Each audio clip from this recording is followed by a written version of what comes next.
अशाच एका दुपारी माधव काम करता करता गाणं गुणगुणत होता. तेवढ्यात माधवी त्याच्याजवळ आली. त्याचं लक्ष नाही बघून त्याने शुकशुक केलं. हाड हाड. अहो मी आहे माधवी. सॉरी हं, मी बघितलंच नाही. बसा ना. मला एक डिफिकल्टी आहे. अरे वा, मज्जा. यात कसली आली मज्जा? मला मदत करायला खूप मजा येते. तुम्ही डिफिकल्टी सांगा. हो, पण त्याआधी एक सांगू? तुम्ही गाणं खूप छान गाता. माधवीच्या स्तुतीने माधव थोडा ओशाळला. थँक्स. सहज गुणगुणतो. खूप आवड दिसते तुम्हाला गाण्याची. हो, ती तुम्हाला जेवढी पुस्तकांची आवड आहे ना, तेवढीच मला गाण्यांची आवड आहे. अय्या, तुम्हाला कसं माहीत मला पुस्तकं आवडतात ते? जादूगारच आहात. तुम्हीच जादू केलीत. ती लाजली. दोघं गप्पा मारू लागले. रणवीर दीपिकाचं लफडं जमलं बरं का. कुठल्या पेपरात आलंय? अहो, आपल्या ऑफिसमधले रणवीर आणि दीपिका. कर्मचाऱ्यांच्या ताज्याच कमेंट. सगळेजण त्यांच्याकडे चोरून बघत होते.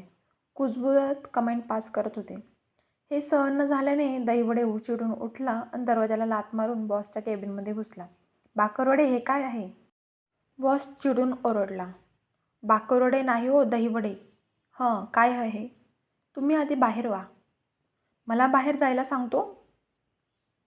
अहो तसं नाही. मागे नाही का मी तुम्हाला माधव आणि माधवीबद्दल सांगितलं होतं? प्रत्यक्ष बघा आता. त्याने बॉसला खेचतच बाहेर आणलं. बाहेर प्रेमीयुगल गुलगुलत गप्पा मारत होते. थोड्या वेळाने ते उठले आणि हातात हात घेऊन कुणाकडेही ढुंकून न बघता ऑफिस बाहेर पडले. बॉसचा माझं स्टेटमेंट पूर्ण करा रे, हा अर्थ चित्कारून त्यांना ऐकूही आला नाही. लैला मजनूला मिळाला, रोमिओला ज्युलिएट मिळाली, तसं माधवला माधवी मिळाली. दुपार नाही, संध्याकाळ नाही, घर नाही, दार नाही आणि ऑफिस तर नाहीच नाही. त्यांचं प्रेम मिळेल त्या वेळी आणि मिळेल त्या ठिकाणी बहरू लागलं. थोडक्यात काय तर प्रेम करणं हा आमचा जन्मसिद्ध हक्क आहे, या वचनाचा त्यांना साक्षात्कार झाला. या नवीन भावनेमुळे आधीच बावरलेली माधवी वाघीण झाली आणि माधव ताव तोडलेल्या वासरासारखा चौकोर उसळला. त्यांच्या संगीताला नवा अर्थ मिळाला. याच प्रेमात आला तल्लीन होऊन दोघं रोजच्यासारखं मजून हिल पार्कमध्ये बसलेले होते. दोघांचा हात अर्थातच एकमेकांच्या हातात होता. माझा राजा, माझी राणी, माझा राजा, माझी राणी. राजसा, तू मला सोडून तर जाणार नाहीस ना? तुला सोडून जाणं म्हणजे माझं मलाच सोडून जाणं. किती गोड बोलतोस रे. असं वाटतं की हे क्षण कधी संपूच नाही. आजपर्यंत फक्त कथा कादंबऱ्यात वाचलं होतं. आज प्रत्यक्ष घडतंय. प्रिये, माझं जीवन आधी ओसाड वाळवंट होतं. तू माझं उंट बनून आलीस आणि या रेतीत नंदनवन फुललं. सगळं मिळाल्यासारखं वाटतंय. आता मला खायला नको की प्यायला नको. तू खाण्याची गोष्ट काढलीस आणि मला भूक लागली रे. एक भेळ घेऊन येशील? भेळच काय, तुझ्यासाठी चंद्र, ग्रह, तारे इतकाच काय, नुकताच हरवलेला विक्रम लँडरचा आणून देईन. तुर्तास भेळच बरी. तो उठला आणि भेळवाल्याचा आवाज दिला. तो हुबेहूब बॉससारखा दिसत होता. अरे, हे तर आपले बॉस, माधव आश्चर्याने म्हणाला. बोला साहेब, काय देऊ? भेळवाला म्हणाला. साहेब तर तुम्ही आहात. चांगला साईड बिझनेस उघडलाय. साईड नाही, हा आपला फुल टाईम बिझनेस आहे. आईला, तुम्ही भेळच देता की स्टेटमेंट पण देता? असलं काही देत नाही आपण. भेळ पाहिजे तर बोला. 2 द्या.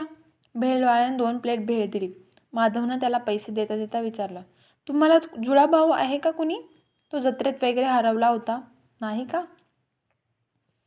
आमचे साहेबही तुमच्यासारखे दिसतात. तुम्हाला माहीत नाही असा एखादा भाऊ आहे का? ते माझ्या बापाला विचारावं लागेल. भेळवाला हसत निघून गेला. दोघांनी भेळ खात खात गार्डनमध्ये चक्कर मारली. नंतर बोलत बोलत दूर कोपऱ्यातल्या एका झाडाजवळ गेले. ते झाड बुडकं होतं, पण त्यांच्या खोडाला घेर बराच होता. माधव आणि मालती निवांतपणे बसले. पुढे काही घडणार, कुणी तसा विचार करणार त्याआधीच झाड थरथरू लागलं. दोघं घाबरले. भूकंपाच्या भीतीने दोघांनी इकडे तिकडे बघितलं. तोच त्या बुटक्या झाडाच्या खालच्या फांदीवरून माधवीच्या भावाने धापकन उडी मारली. त्याचा पोळसाट हिरवट होता आणि गळ्यात दुर्बीण होती. मी इतका वेळ तुमच्या हालचालीने लक्ष ठेवून होतो. काय थेर चाललीत ही? ते आम्ही आपलं या चोरासोबत भानगडी करायला लाज नाही वाटत? दादा, हे माझे भावी पती आहेत. भावाने माधवची कॉलर पकडली. काय रे पत्या, बारक्या? मी बारक्या? मग तू जाड्या. कारकुंड्या कुठला? कारकुंड्या नाही, लिपिक आहे. महागाई भत्त्यासह 17,526 रुपये मिळतात. गाढवा, मला पगार सोडून त्याचा दुप्पट मिळतात. भावानं माधवीचा हात पकडला आणि ओढत नेऊ लागला. माधवच्या घरात आज सन्नाटा पसरलेला होता. माधव उदास मनाने बसला होता. माधव, काय झालं?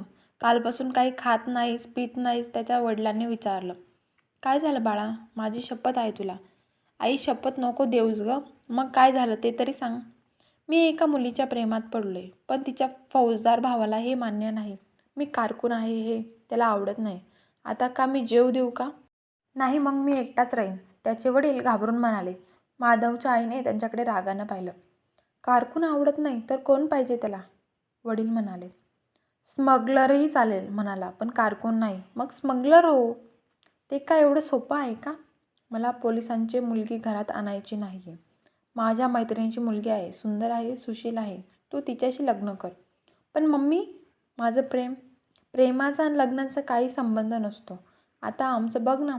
वडील आयुष्याचा सारांश मांडत म्हणाले. एकदा ठरलं म्हणजे ठरलं. तू त्या मुलीशी लग्न करायचं नाही. करणार. मग मी आत्महत्या करेन. एवढं बोलून त्याची आई निघून गेली. माधव, हिचं काही ऐकू नको. अशा धमक्या हिने बऱ्याचदा दिल्या आहेत. त्याच्या वडिलांनी अनुभवाचा सल्ला दिला. दुसऱ्या दिवशी माधवी ऑफिसला आली नाही. तिसऱ्या दिवशी पण आली नाही. तो मात्र रोज ऑफिसमध्ये नंतर त्यांच्या भेटीच्या ठिकाणी जात होता. 3 दिवस झाले पण माधवी आली नाही. चौथ्या दिवशी संध्याकाळी मात्र ती आली. तो मजनू गार्डनमध्ये बसून तिची वाट बघत होता. ती येताच तो आनंदाने नाचायचंच बाकी उरलं. माधवी, माधव, तू आलीस माधवी? समाजाची बंधनं झुगारून त्या खविसाचा डोळा चुकून आलीस. माझं प्रेम आज जिंकलं.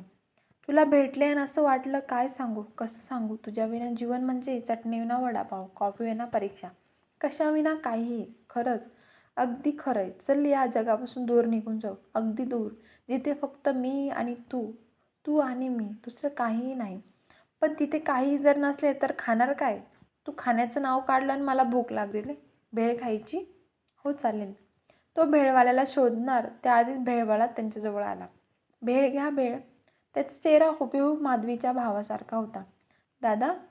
माधवी घाबरून म्हणाली. नाही ग, त्याचा जुळा भाऊ असेल. काय देऊ साहेब? 2 भेळ लावा. फिक्की की तिखट? मला तिखट, माधवी म्हणाली. मला पण, माधव. चांगली झणझणीत लावतो.